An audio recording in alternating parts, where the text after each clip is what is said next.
பாராளுமன்ற உறுப்பினர்கள் நீங்க தகுதியற்றவர்களா இருக்கிறீர்கள் என்பதே எங்களுடைய கருத்தா இருக்கிறது. அண்ணாக்கு வெட்டவர் இடத்துல நான் வெட்டு வாங்கியுள்ளேன் 2 பேரும்.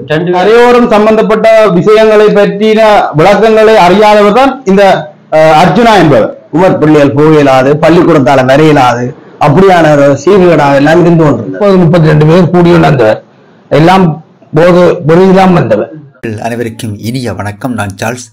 அண்மையில் பருத்துறை பகுதியில் நடைபெற்ற வாழ்வெட்டு சம்பவம் தொடர்பில் அர்ச்சுனா எம்பியின் கருத்துக்கு பதிலடி கொடுத்து காணொலி வெளியிட்ட பருத்துறை கொட்டடி இளைஞர்.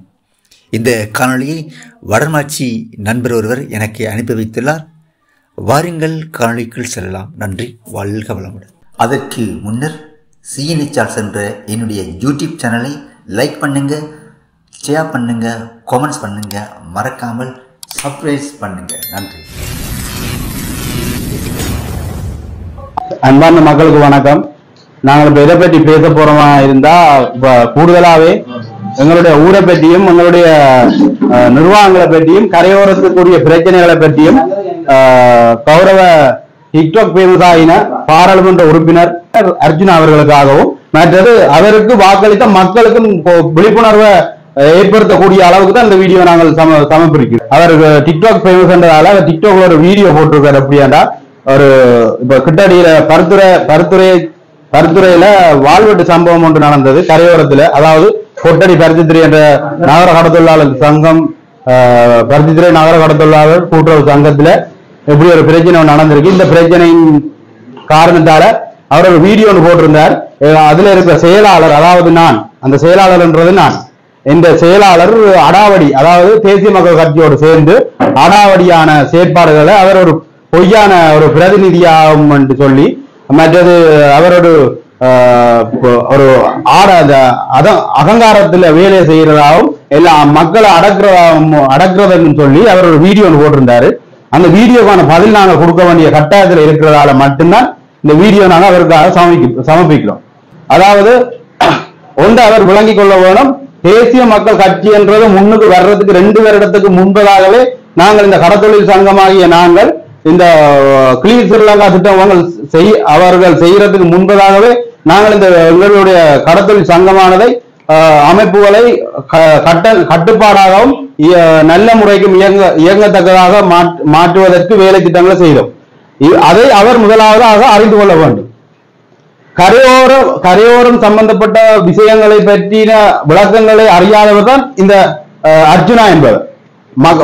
வாக்களித்த மக்களை ஒரு மோடர் என்ற வகையிலே வாக்களித்த மக்கள் ஏன் இவருக்காக இந்த வாக்குகளை நாங்கள் கொடுத்தோம் என்று சிந்திக்கிற வகையிலே தான் அவருடைய செயற்பாடுகள் ஒவ்வொன்றும் நடக்குது என்பது எங்களுடைய கருத்தா இருக்கிறது. ஏனென்றால் நீங்கள் பார்த்துக் கொள்ள வேண்டும், பாதிக்கப்பட்டவர் இவர், வாழ்வெட்டு சம்பவத்திலே பாதிக்கப்பட்டவர் இவர். கிட்டத்தட்ட 27 தொடக்கம் 19 வரையான தையல்களை போடப்பட்டிருக்கு அவருடைய தலையிலே. அது மட்டுமல்ல, இன்னும் ஒருவர் பாதிக்கப்பட்டிருக்கிறார். அவருடைய துடை பின்பகுதியிலே 7 தொடக்கம் 10 தையல் வரைக்கும் போட்டிருக்கப்படுகிறது. அவ்வளவு பாரதூரமான செயற்பாடுகள் நடந்த இடத்திலேயே ஒரு பாராளுமன்ற உறுப்பினராக இவர் செய்யப்பட வேண்டிய கட்டாயத்தில் இருக்கிறவர் சரியான முறைக்கு இந்த இடங்களுக்கு உடனடியாக சம்பவித்திருக்க வேண்டும். அந்த இடத்துக்கு வருகை தந்து அந்த ஊரினுடைய நிலைப்பாடு என்ன, அந்த ஊரினுடைய காலப்பகுதியான சட்ட திட்டங்கள் என்ன, எப்படி அவர்கள் பாரம்பரியமா நடத்துகிறார்கள். நீங்கள் தெற்கிலே இருந்து கொண்டு நீங்கள் தெற்கிலே நடத்தி கொண்டிருக்கிற மாதிரி ஆன ஒரு சமுதாய சீர்கேட்டான விஷயங்களை நீங்கள் டிக்டாக்லையும் பெண்களோடும் போடுற மாதிரி இல்லை. இந்த விஷயமானது முக்கியமாக நீங்கள் சிந்திக்கப்பட வேண்டும். கரையோர மக்கள் முந்தைய காலத்திலே நீங்க பார்த்துக் கொண்டிருப்பீர்கள், மூடர்கள் என்ற எண்ணத்திலே தான் உங்களுடைய செயற்ப நீங்க சொல்லப்பட்ட கருத்து அவர்கள் மோடர்கள் என்ற எண்ணத்திலே தான் இருக்கிறதொழிய இப்போது நீங்கள் சிந்திக்க வேணும், நாங்கள் மூடர்கள் ஒன்றும் இல்லை. நாங்கள் எங்களுடைய உயிரை கொடுத்து இந்த கடலிலே போய் தொழில் செய்து வருகிறோம். இரவு நேரங்களில் தனிமையிலேயே சுனாமி வந்து அடித்து இந்த இடங்களை சேதப்படுத்திய பின்பு நாங்கள் எங்களுடைய குடியேற்றங்கள் வேற புற ஊர்களிலே எங்களுடைய குடியேற்றங்கள் உள்ளன. ஆனா நாங்கள் சிறிய போதை, அதாவது கஞ்சா போதை பக்துகள் பாவித்து அதுகளை ஏற்றுமதி இறக்குமதி கடலில் இருந்து எங்களுடைய கரைக்கு கொண்டு வந்த நபர்கள்லாம் எங்களை வெறுட்டத்தக்கவும் இந்த பருத்தித்துறை என்ற இந்த பிரதேசத்தை நாசப்படுத்தவும் எல்லோரும் சேர்ந்து இயங்குகிறார்கள். அப்படியான விஷயங்களை நாங்கள் தடுப்பதற்காக எங்களுடைய கூட்டமானதை நாங்கள் முடிவு செய்து மிகப்பெரியவர்கள், அதாவது பாரம்பரியமாக இந்த இடத்தில் வாழ்ந்தவர்கள் கூட நீங்க கேட்டு பார்த்தீங்களா இருந்தா இந்த ஊர் எப்படி இருந்தது, இந்த கொட்டடி என்பது இதற்கு முன்பதாக எப்படி இருந்தது, 2 வருஷத்துக்கு பின்பு எப்படியாக நாங்கள் மாற்றியிருக்கிறோம் என்பதை நீங்கள் அறிந்து கொள்ள முடியும். அதாவது நீங்கள் அதையும் நீங்க நேரடியாக வந்திருந்தால் தான் அதையும் நீங்க பேசு. அதை விட்டுட்டு நீங்கள் ஒரு சில கோல், அதாவது ஒரு சில தொலைபேசி நம்பர்களை நீங்கள் கேட்டுக்கொண்டு நீங்கள் கொடுக்கிற பதிலில் ஒரு பாராளுமன்ற உறுப்பினருக்கு நீங்க தகுதியற்றவர்களா இருக்கிறீர்கள் என்பதே எங்களுடைய கருத்தா இருக்கிறது. அதாவது நீங்கள் ஒன்றை புரிந்து கொள்ள வேண்டும், நீங்கள் எதற்கு நீங்க ஸ்பெஷலிஸ்டா இருக்கிறீர்களோ அதனுடைய வேலை திட்டங்களும் அதனுடைய எண்ணப்பாடுகளாகவே நீங்கள் வேலை செய்கிறீர்கள். அதை நாங்கள் எங்களுடைய மக்களும் சார்பிலும் நான் என்னுடைய கருத்தை நீங்கள் வெளியிட்ட காரணத்தினால் நான் தனிப்பட இந்த கருத்தை உங்களுக்கு வெளிப்படுறேன். நீங்கள் எதற்கு ஸ்பெஷலிஸ்டோ அதனுடைய எண்ணப்பாட்டு கருத்துப்பாடு மாதிரியே நீங்கள் எல்லா சிஸ்டமாக செயல்படுறீர்கள். சொல்லியிருக்கிறார் அவருடைய வீடியோல சொல்லியிருக்கிறார். எப்படியா இருந்தா ஒரு சிலப்பட்ட 2 தரப்பட்ட கடத்தொழிலாளர் சங்கங்களுக்குள்ள நடக்கப்பட்ட 2 பகுதிக்குள்ள ஒரு பிரச்சனையானதை இவர்கள் அரசியல் ரீதியாக கொண்டு செல்கிறார்கள். அதாவது அரசியல் ரீதியாக அரசியல் அடாவடித்தனம் என்ற வகையிலே தாடி வைத்தவர் வெள்ளை தாடிக்காரர் எப்படி அரசியல் நடத்தினாரோ அதே போலவே நாங்கள் அரசியல் நடத்துகிறோம் என்று இவர்கள் ஆணித்தனமாக சொல்கிறார். அதற்கு நாங்கள் எந்த காலம் இடமளிக்க போவதில்லை. இவர் சொல்வது நாங்கள் கட்டணமாக எதிர்த்து நிற்கிறோம். ஏனென்றால் நாங்கள் அடாவடியில் என்னுடைய அன்பின் கதையினாலும் நான் வேதாகமத்தை படித்த ஒரு ஞானி என்பதனாலே நான் இந்த ஊரையும் இந்த தேசத்தையும் நான் கட்டியெழுப்புவதற்காக சரியான பாடுபடுகிறேன். என்னுடைய காலம், என்னுடைய நேரம், எத்தனையோ தொழில்கள் செய்ய நான் மட்டும் என்னுடைய காலம், நேரம், மீட்டிங் எல்லாத்தையும் விட்டு இங்கே எங்களுடைய ஊர் நல்ல சிறப்பாக வேலை செய்ய வேண்டும் என்றதற்காகவே நான் இந்த வேலை திட்டங்களை செய்து கொண்டு வந்திருக்கிறேன். நீங்கள் இப்போது வந்த தேசிய மக்கள் சக்தியானது கிளீன் ஸ்ரீலங்கா என்ற திட்டம் கொண்டு வந்த போது அந்த கிளீன் ஸ்ரீலங்கா திட்டத்துக்குள்ளே இந்த வாழ்வெட்டு சம்பவங்கள் இடம்பெற்ற இடத்திலே அது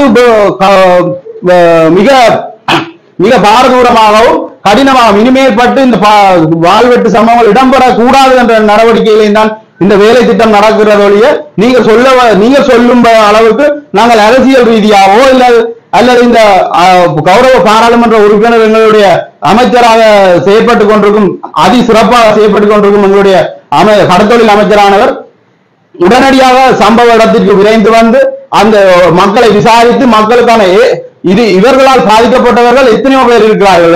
எங்களுடைய இடத்து நகையை பறிவு கொடுத்தவர்கள் எத்தனையோ பேர் இருக்கிறார்கள். போதை வஸ்துனாலே மோதல்கள் மூலம் சிறு பெரியவர்கள் கூட பாதிக்கப்பட்டிருக்கிறார்கள்.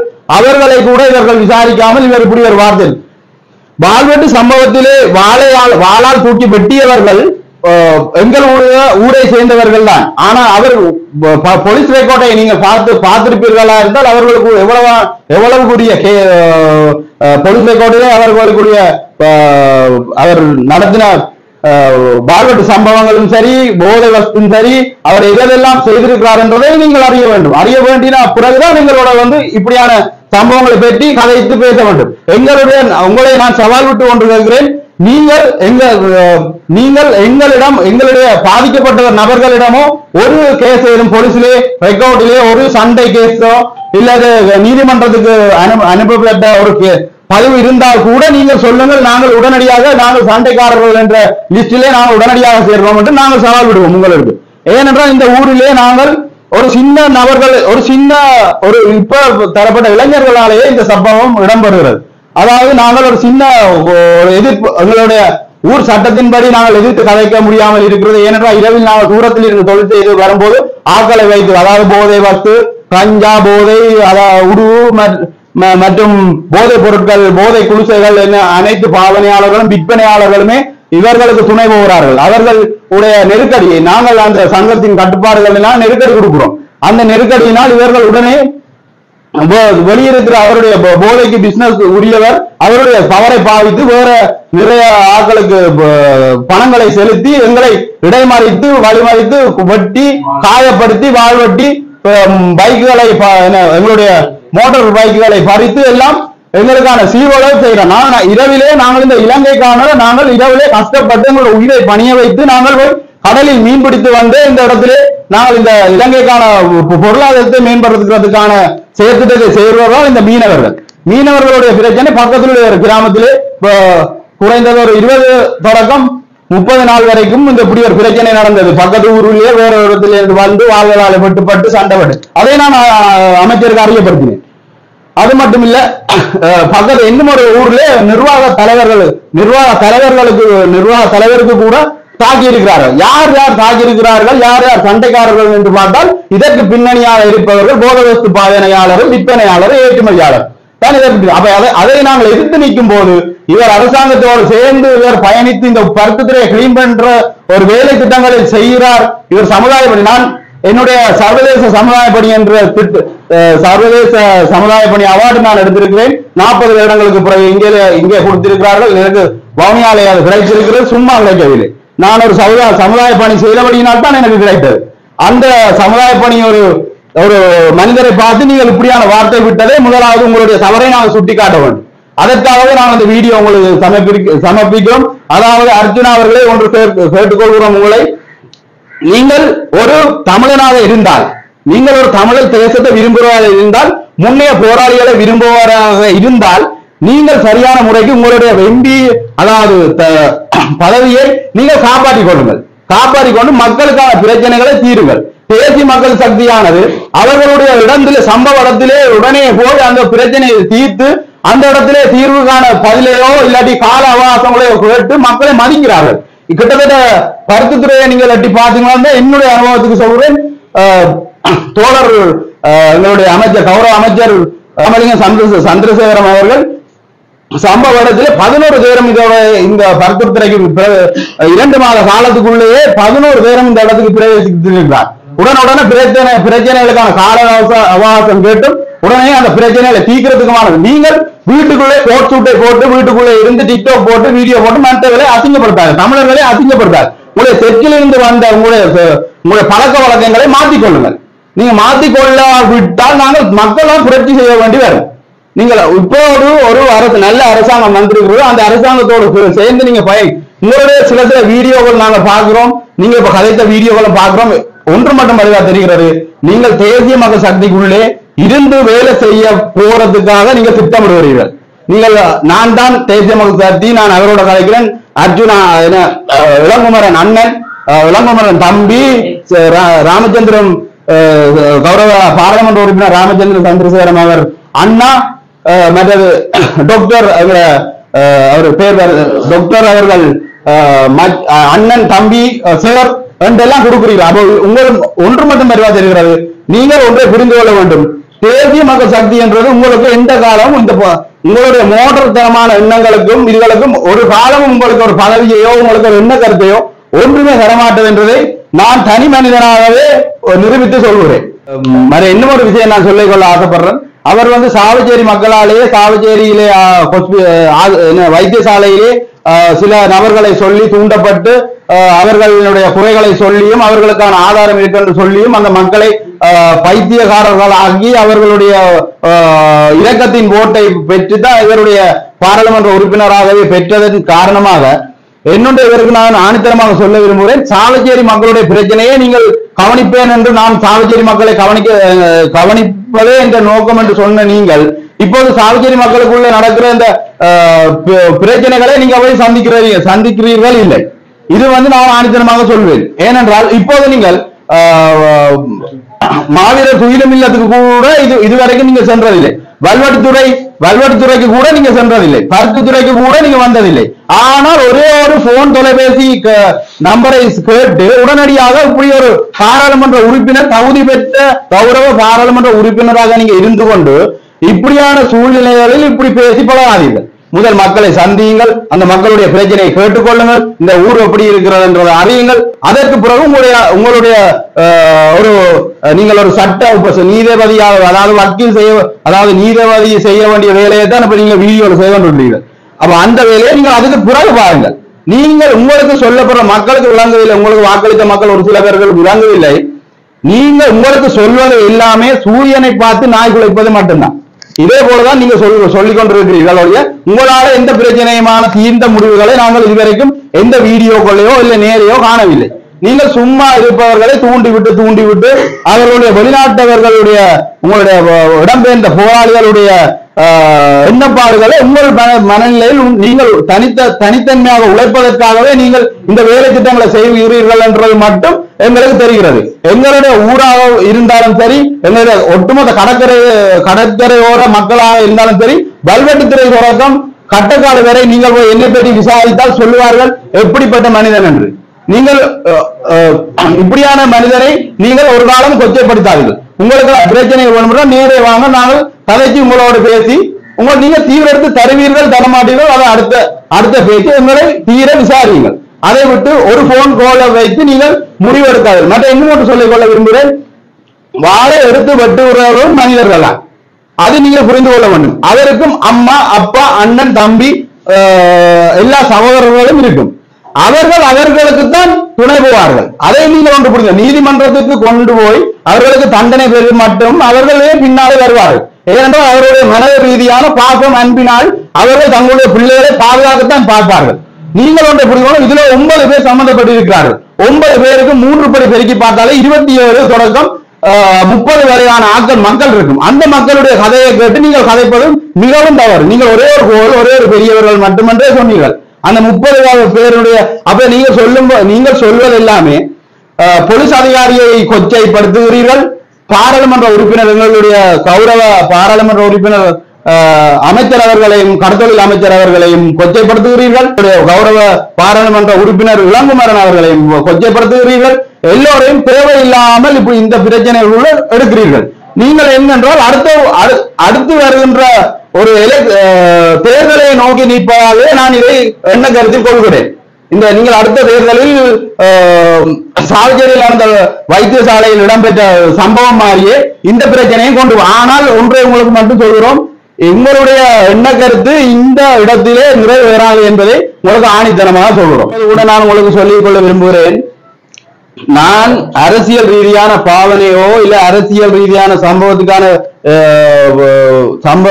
சம்பவம் நடந்ததற்கான அரசியல் ரீதியான